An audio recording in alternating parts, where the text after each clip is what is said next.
Sir ఇంకో పక్క చూస్తే CJI chief justice of India మళ్ళీ కొన్ని హెచ్చరికలు చేసిన పరిస్థితి కనిపిస్తుంది.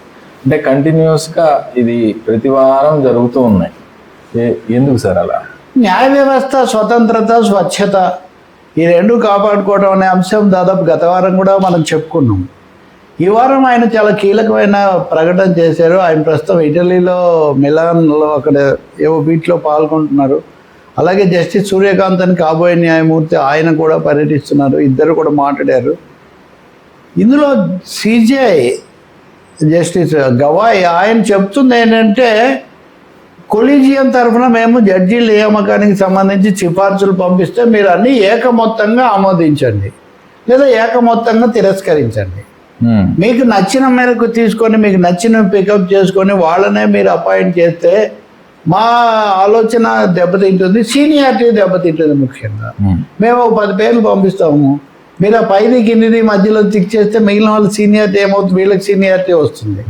కాబట్టి ఇది ఒక విధంగా మీరు ప్రభావితం చేయడం అవుతుంది. నియామకాలు న్యాయ వ్యవస్థ స్వతంత్రంగా జరగాలంటే అర్థం ఏంటి?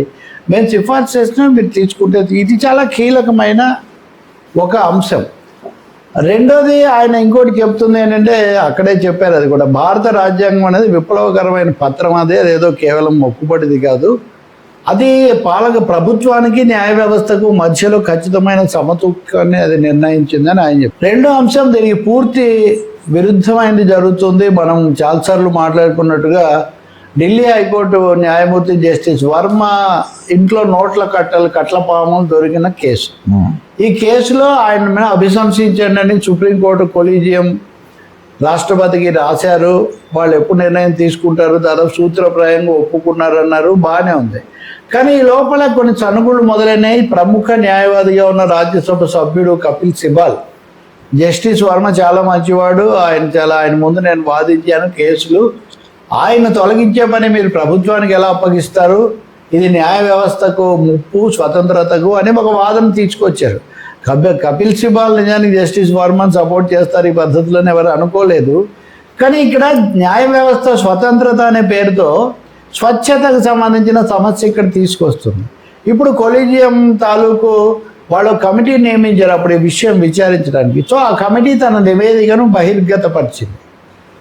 జస్టిస్ వర్మ ఆ గదిలో డబ్బులు భారీగా దాచిపెట్టాడు, ఈ విషయం మేము నిర్ధారించుకున్నాము, మేము అగ్ని ప్రమాదం జరిగిన విషయం తనకు ఫోన్లో తెలియగానే ఆయన వీటిని ధ్వంసం చేసే బాధ్యత ఒకరికి అప్పగించారు, కాల్చారు. అదే సమయంలో అక్కడ భారీగా లిక్కర్ నిల్వలు కూడా ఉన్నాయి, వీటి వల్ల ప్రమాదం ఇదంతా జరిగింది. అందుకని ఇంత అవినీతిగా పాల్పడ్డాక ఆయన తొలగించాల్సిందే అని మేము సిఫార్సు చేశామని వాళ్ళు చెప్తున్నారు. సో ఇప్పుడు సుప్రీంకోర్టు ఇలా చెప్పిన తర్వాత కొలీజియము ఆ నివేదిక బయటకు వచ్చిన తర్వాత ఎలా నిర్ణయం తీసుకోవాలి, కేంద్రం ఎలా వ్యవహరిస్తుంది అన్నది అది ఒక పెద్ద ప్రశ్నగా ఉంది. ఇంకో మాట కూడా విదేశాల్లోనే సిజేఐ గవాయ్ చెప్పారు, బుల్డోజర్ జస్టిస్ అనేది కుదరదు. కోర్టులో ఉన్నప్పుడు justice, police and also executive 3 పనులు ఒకటే చేస్తామంటే ఎలా కుదురుతుంది?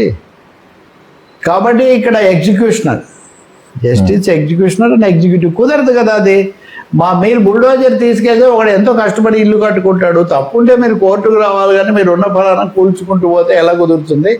ఇలాంటి జస్టిస్ని మేము ఎక్కువ కాలం అనుమతించాము, అందుకే మా కోర్టు వీటికి బ్రేకులు వేస్తుంది అని కూడా ఆయన చెప్తున్నారు.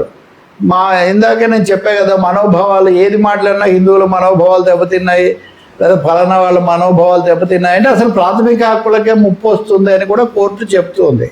ఈ 4-5 అంశాలు తీసుకుంటే ఒక సీరియస్ వార్ న్యాయ వ్యవస్థ తరఫున సాక్షాత్తు ప్రధాన న్యాయమూర్తి ఇతరులు కూడా ఒక పెద్ద యుద్ధమే, ఒక అప్రకటిత యుద్ధమే చేస్తున్నట్టు కనిపిస్తుంది. అంటే అది పైకి ఫలానా వాళ్ళను ఉద్దేశించి అని చెప్పకపోయినా హక్కులను, న్యాయ వ్యవస్థ హక్కులను, సుప్రీంకోర్టు కొలీజియం హక్కులను కూడా కాపాడుకోవడానికి పెద్ద స్ట్రగుల్ జరుగుతున్నట్టుగా కనిపిస్తుంది. కాకపోతే ఈయన నవంబర్ వరకే ఉంటారు.